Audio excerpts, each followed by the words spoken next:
তুই তো নিজে ওয়াজ করেছিস মহিলাদের কণ্ঠস্বর শোনা জেনার গোনা, এমনি জেনা না, আপনার কানের জেনা।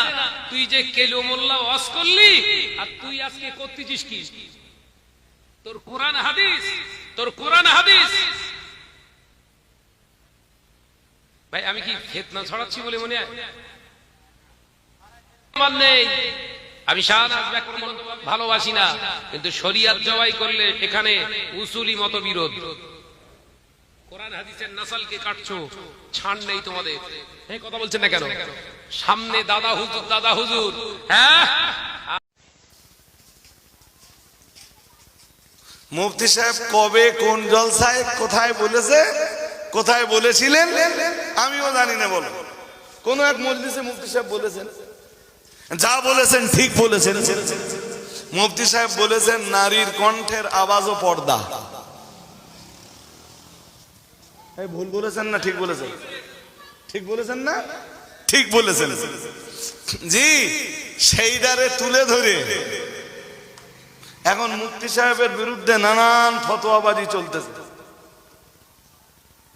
আমি বুখারী শরীফের এক হাদিস দিয়ে ওয়াজ করতে করতে বলেছি জি, যে কানের জেনা হলো নারীর কণ্ঠের আকর্ষণীয় কথাবার্তা শোনা।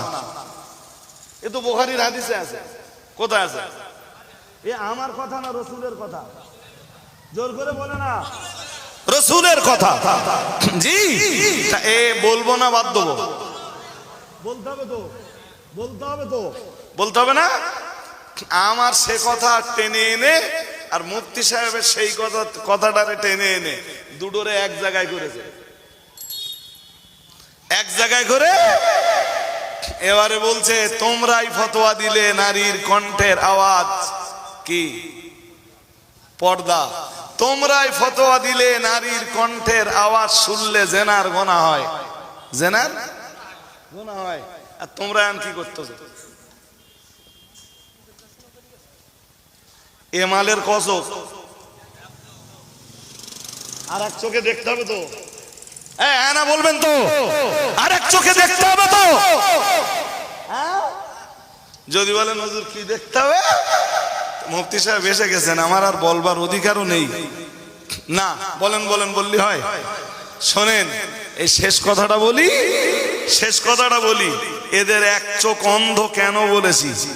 কোরআনের এক সূরা আছে 28 পারার একদম শুরুতেই আছে, তার নাম সূরাতুল মুজাদালা।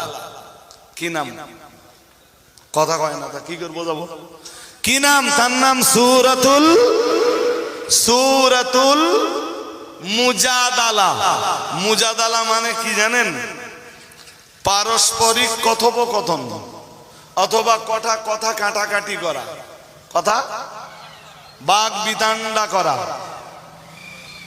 এরে আরবিতে বলে আল মুজাদালা। কি বলে? আল। ওই সূরার প্রথম আয়াতেই এসেছে কদ সামি আল্লাহু কওলাল্লাতী তুজাদিলুকা ফি যাওজিহা ওয়া তাশতাকি ইলাল্লাহ। আমি জানি না যেসব মৌলবী এক চোখ দিয়ে দেখতেছে তারা এসব পড়েছে কিনা। আমার কথা বুঝতে পারেননি? মহান আল্লাহ জানিয়েছেন কদ সামি আল্লাহ, নিশ্চয়ই আল্লাহ শুনেছেন। আমরা জানো বললাম আল্লাহ শুনেছেন কার কথা? মহান আল্লাহ বললেন কওলাল্লাতী, ওই মহিলার কথা যে মহিলা, আল্লাতী তুজাদিলুক, যে মহিলা ও নবী আপনার সাথে কথোপকথন করছিল। কার সাথে কথোপকথন করছে? নবীও কথা বলছেন, ওই মহিলাও কথা বলছে। নবীর কথা মহিলা শুনছে, মহিলার কথাও। পর্দা লাগবে না? হ্যাঁ না বলেন? জোর করে বলবেন তো।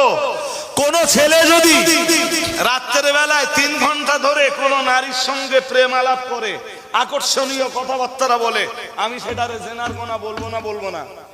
মুফতি সাহেব সেটাকে নারীর কণ্ঠের আওয়াজ পর্দা বলবেন না? বলবেন না? জোর করে বলেন। হ্যাঁ রসুল পাকের জামানায় খোদ মেয়েরা রসুল যেদিন বললেন ও মেয়েরা আমি যে রাত্রে মেরাজে গেলাম, মেরাজে যে দেখলাম অধিকাংশ মেয়েরা জাহান্নামী, জাহান্নাম পরিদর্শন করতে করতে দেখলাম অধিকাংশ মেয়েরা জাহান্নামী। মেয়েরাই জিজ্ঞেস করলো কুল্লা ওয়া বিমা ইয়া রাসূলুল্লাহ। মেয়েদের কণ্ঠের আওয়াজ কে শুনছে? জোর জোর বলে না।